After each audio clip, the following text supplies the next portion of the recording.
The full episode is now available on Patreon and YouTube memberships. Please see the link in the description for more details. And we are back for a thing we started doing before House of the Dragon premiered, and we kind of did one time for episode 1, and we're now back again for an audio commentary. Preston, what's up? It's been a minute since we've grouped up for this. Yeah. So there was a show called House of the Dragon, and it won a Golden Globe, apparently.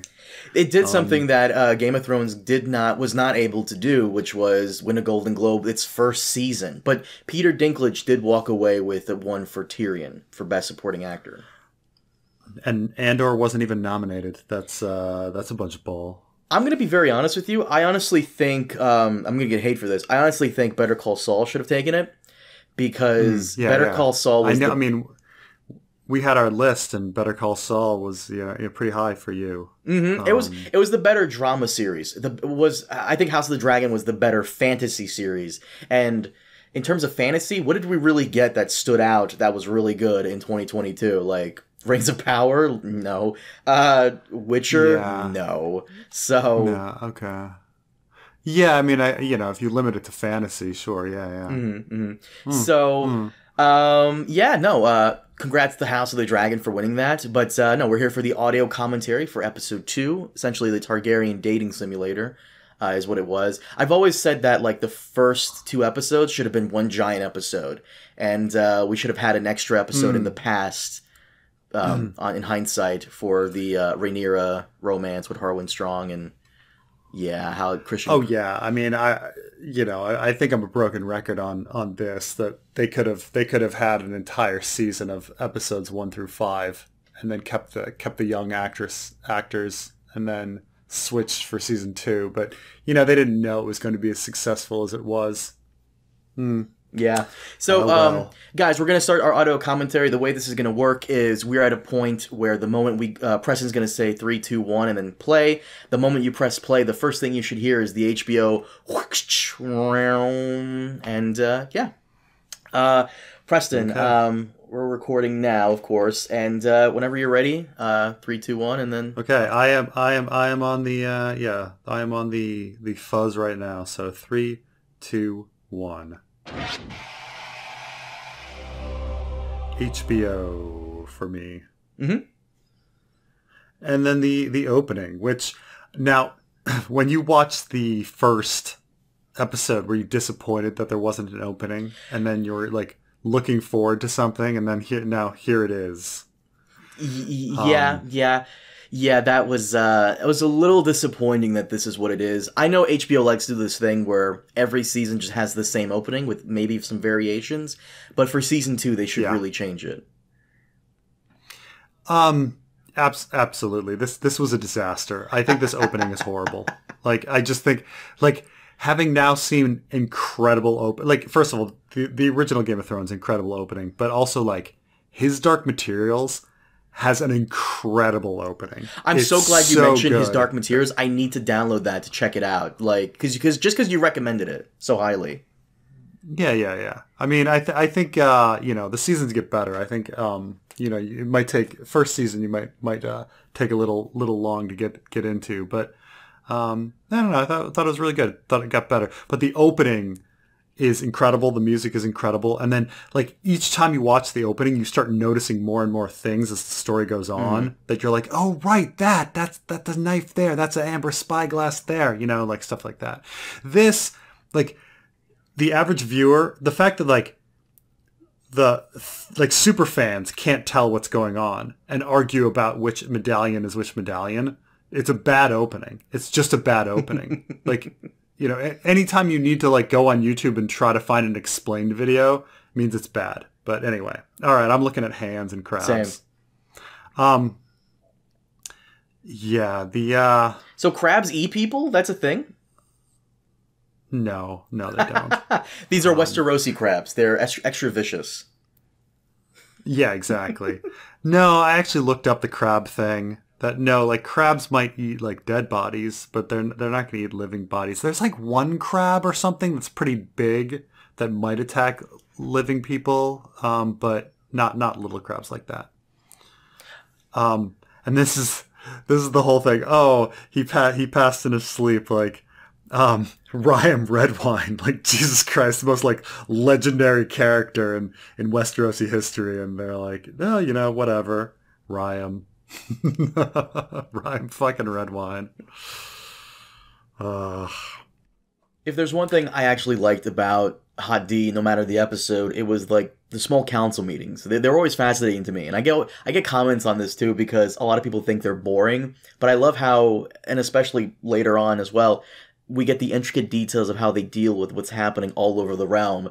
But in the first few episodes, all they really do is focus on the Stepstone stuff. You know, it's interesting that the show made the Stepstones into a bigger presence. Or a bigger obvious presence in the show, because, you know, reading the source material, it's just they talk about it for a page and it's a reason for Daemon not to be there, but then it's just not there. And now, granted, it might be the secret reason for a lot of things going on because there's just a lot of stuff that happens with no explanation. You know, people getting married, people getting betrothed, people getting, you know, at various times with no explanation on why at that moment. And the Stepstones War might be the reason, but it's not in the forefront of the Fire and Blood story like it is in House of the Dragon.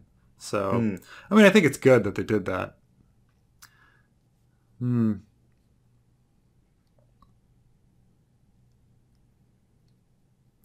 Daemon sees Dragonstone in this.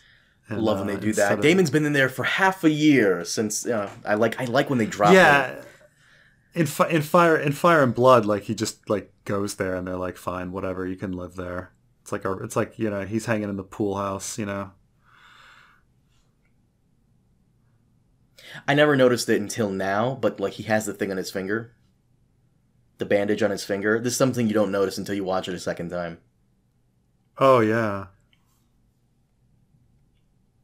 Like how they tailor her outfit here to try to make her look younger. Like it's to make her look less curvy than she is. The actress?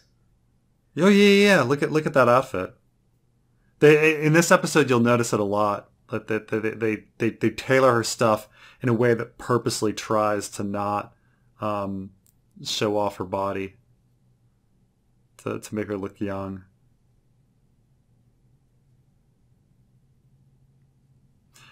What was the whole scandal with her being wasted at the Golden Globes, or was she just excited?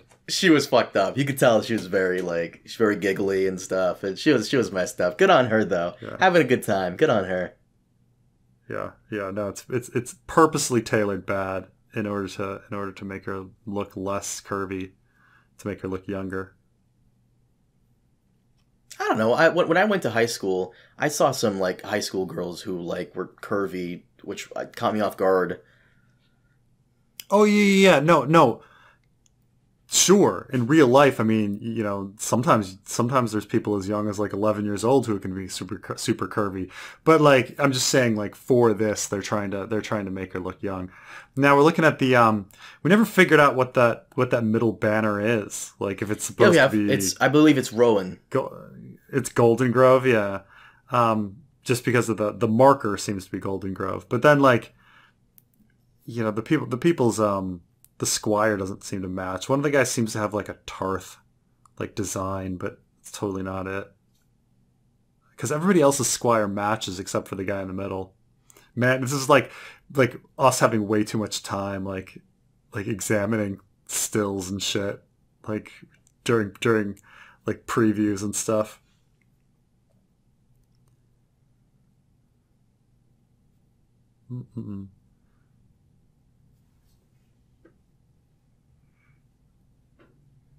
You see how it has the cross colors. Now this scene, it's funny because different people perceive this as like, is this supposed to be Rhaenyra being naive, or are we supposed to like straight up think that Rhaenyra is like clever by picking Kristen Cole because he has battle experience? You know, she has Kristen a point, Cole's though. A disaster. Well, she does have a point, but like. You know, he's like how it, like somebody performing well in a battle doesn't necessarily mean you're going to be a good guard.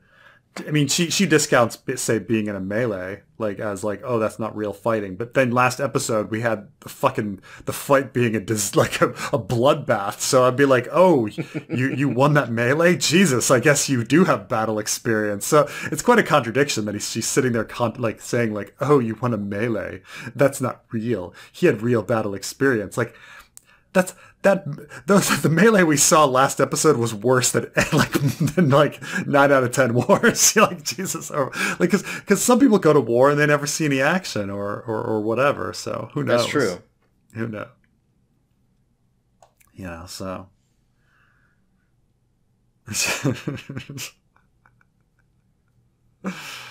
So I don't know, there's people that make the argument that she's being naive, but I think they're truly just trying to make her seem like she's smart. Here's your Warhammer 40k models. Yeah, the ever-growing model, which is the metaphor for the problems within Viserys' mind.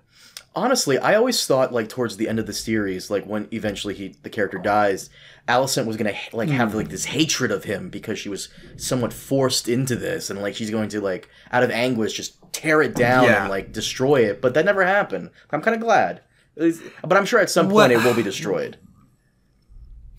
It's a weird, they really made Viserys gray, and I don't think a lot of people understand how gray he is because, like, Paddy Considine plays him so likable, but, like, there's so many things that he does wrong when you examine it, but the guy's got charisma, so you're like, oh, he seems like a nice guy. But I think, like, generally speaking, we talk about the learning to love, people that are in arranged marriages and such, like, if you're around somebody for frickin' whatever 20 years, I guess she's not around him 20 years, but whatever, 15 years, like, 17, how old's Aegon in the at the end there? What's he like? Is he like 15? I feel like he's like in his late teens. Yeah, so maybe 20 years. I mean, if you're around somebody 20 years, you're going to feel attached, Right, but isn't that the whole point of boomer humor, that I hate my wife because, like, there was, like, back then women couldn't travel and do all these things, and they kind of were forced to marry a guy sometimes they didn't like because they didn't have many opportunities, and that's how they survive outside their family. So I think the joke is more like, so the whole thing about, like, Married with Children was that Al Bundy is this like dopey guy, but his wife was, like, super hot. Like, Katie Seagal was, like, super hot, and, like, the joke is, and yet the whole joke is that he doesn't want to have sex with her.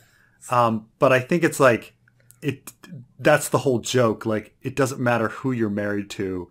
If you're married long enough, you don't want to have sex with them. Is that, like, the whole thing? Like I don't know. I've read it written on.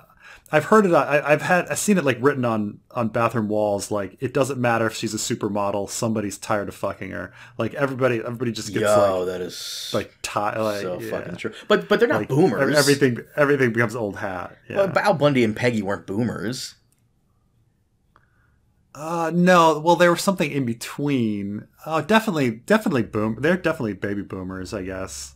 I'm trying to think, like, because they're certainly not Gen X. Like, how old is, the actor? I don't know.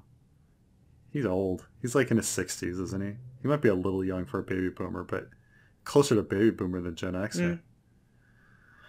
And this is the great sept that they keep forgetting, or the grand sept that they keep forgetting. When this came out, I was so confused because, as far as I could tell, this was, like, before Baelor's time, and it didn't occur to me that there might have been a larger sept in King's Landing before he came and built the great sept that we see in the main series. So I was wondering for the longest time if this was, like, a mistake on Condal's part. No. So the grand sept is a show only. Well, that's the great sept.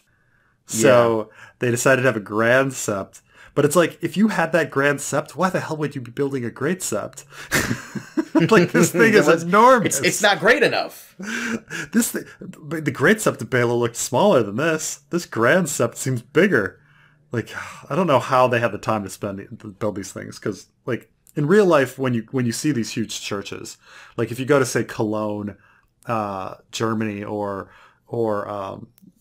Barcelona. They have these like absolutely incredibly huge cathedrals, and like you look at their history and they take like 150 years to build. So the fact that like, you know, this would exist 100 years after Aegon's landing is just insane. Like, how did they build it that fast? And then only like a dozen, 30 years later, like, or so, like they want to build a great sept on top of it. Like,